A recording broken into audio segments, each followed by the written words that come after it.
Hello students, welcome back to पढ़ाई करो। तो आज का टॉपिक है regulation of gene expression lac operon. तो ये है chapter 5 molecular basis of inheritance का पार्ट 7। तो इससे पहले की पार्ट अगर आपने नहीं देखी है मेरे चैनल पे ऑलरेडी अपलोडेड है, जाके उसको विजिट कर सकते हैं। तो देखो, हमारे जितने भी जीन्स है बॉडी में वो हर टाइम क्या होते हैं, एक्टिव नहीं होते हैं।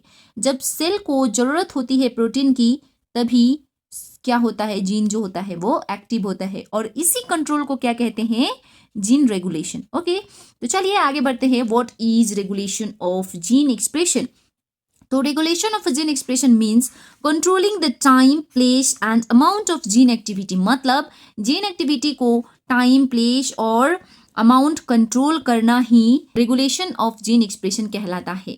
Okay, all genes are not express all the time. और यहाँ पे सारे जीन एक ऑल द टाइम मतलब हर टाइम एक्सप्रेस नहीं होते हैं, और this save energy and maintenance efficiency. और यहाँ पे इसी के वजह से ये हमारा क्या बचाता है, एनर्जी बचाता है, मेंटेन एफिशिएंसी होता है। ठीक है, लेवल ऑफ जीन रेगुलेशन। यहाँ पे क्या क्या लेवल्स है जीन रेगुलेशन के? देखिए, gene expression can be regulated at transcriptional level, यानी कि मोस्ट कॉमन होता है प्रोकैरियोट्स में। Okay, transcription level and post transcription level, और दूसरा होता है ट्रांसलेशनल लेवल। तो यहाँ पे 3 लेवल है। ओके, तो आपको याद रखनी है लेवल ऑफ जीन रेगुलेशन। तो नेक्स्ट आता है लैक ओपेरॉन। लैक ओपेरॉन क्या है? लैक ओपेरॉन जो है एग्जांपल है ट्रांसक्रिप्शनल रेगुलेशन के। ओके, तो लैक ओपेरॉन आते ही पता नहीं स्टूडेंट को क्या हो जाती है, बहुत ही कंफ्यूजन हो जाती है, कुछ तो समझ में ही नहीं आता है कि नहीं? तो आज हम बनाएंगे इसको इजी पीजी लेमन स्क्वीजी।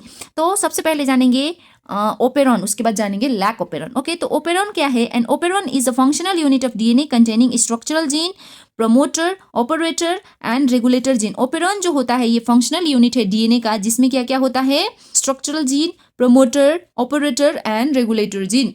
ये बात आपको याद कर लेनी है। ओके, तो आगे बढ़ते हैं, क्योंकि ये डिफाइन कभी कभी डिफाइन ओपेरॉन तो आ सकता है, तो आपको याद कर लेनी है। चलिए आगे बढ़ते हैं।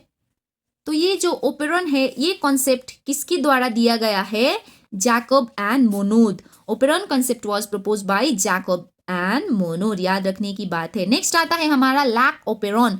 लैक ओपेरॉन जो है ई कोलाई बैक्टीरिया में फाउंड मिलता है।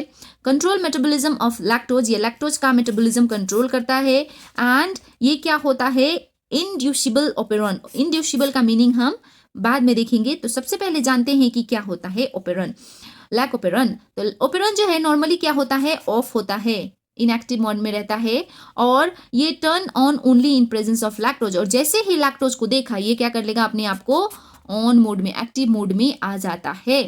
आगे बढ़ते हैं, लैक ओपेरॉन के कंपोनेंट्स के बारे में बात करते हैं।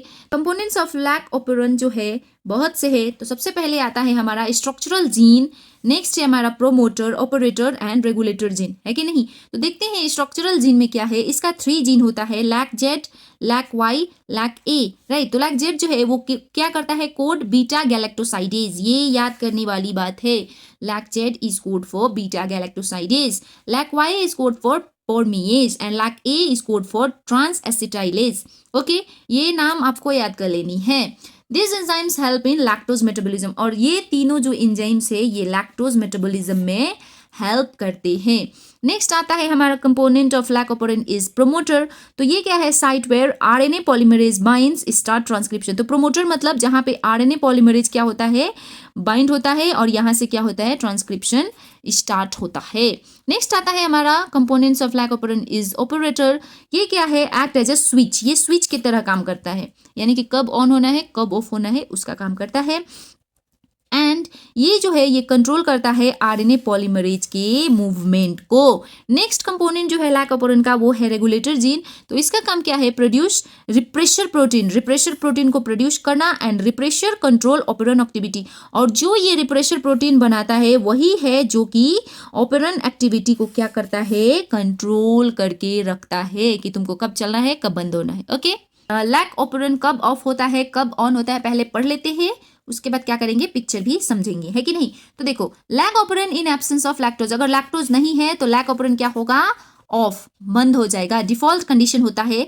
इसके स्टेप्स क्या क्या होते हैं जब लैक ऑपरेंड ऑफ हो तो क्या होता है, यहाँ पे regulator gene produce active repressor, यहाँ पे एक्टिव रिप्रेशर बनाएगा जो कि regulator gene component of lac operator है कि नहीं। और ये जो रिप्रेशर प्रोटीन है ये क्या करेगा, ऑपरेटर को बाइंड्स कर लेगा। उसके बाद आरएनए पॉलीमरेज जो है वो चल नहीं पाएगा, कैन नॉट मूव, और इसकी वजह से आरएनए पॉलीमरेज नहीं चला तो ट्रांसक्रिप्शन भी नहीं होगा। और इसी से क्या पता चलता है कि हमारा ऑपरेरन जो है वो ऑफ है। नेक्स्ट आता है, अगर लैक्टोज प्रेजेंट है तो क्या होगा, ये बात है, लैक्टोज एब्सेंट है तो लैक ऑपरेरन हमारा ऑफ होता है, अगर लैक्टोज प्रेजेंट है तो ऑपरेरन हमारा ऑन होता है। तो ये क्या है, यहाँ पे जब अगर लैक्टोज प्रेजेंट है तो वो लैक्टोज क्या काम करता है, इंड्यूसर का काम करता है। तो इसके स्टेप्स है, लैक्टोज बाइंड्स टू रिप्रेसर, जो रिप्रेशर प्रोटीन बनाता था रेगुलेटर जीन उसको बाइंड्स कर लेता है लैक्टोज, और क्योंकि यहाँ पे लैक्टोज नहीं था तो वो नहीं बांध पाता था, है कि नहीं। तो यहाँ पे रिप्रेशर को बाइंड कर लिया, और यहाँ पे रिप्रेशर जो है जैसे ही लैक्टोज उसको बाइंड करता है इनएक्टिव हो जाता है। वेयर एज यहाँ पे लैक्टोज नहीं था तो क्या था, रिप्रेशर एक्टिव हो जाता था और आरएनए पॉलीमरेज को बांध लेता था, है कि नहीं, ऑपरेटर को बांध लेता था, जिससे आरएनए पॉलीमरेज नहीं चल पाए और जिससे ट्रांसलेशन ना हो। और क्योंकि यहाँ पे है तो वो रिप्रेशर को इनएक्टिव कर देता है कि नहीं। और जैसे ही रिप्रेशर इनएक्टिव हो वो ऑपरेटर को छोड़ के चला जाता है, और वहां से क्या होगा, आरएनए पॉलीमरेज स्ट्रक्चरल जीन पे ट्रांसक्रिप्ट होने लगेगा। ट्रांसक्रिप्शन के वीडियो है, आप आराम से देख सकते हैं। और यहाँ से क्या होगा, एंजाइम्स निकलता है जो कि लैक्टोज को डाइजेशन में हेल्प करता है। ओके, और यहाँ से पता चलता है कि हमारा ऑपरेरन जो है ऑन है। तो चलिए पिक्चर के माध्यम से आपको दिखाती हूँ।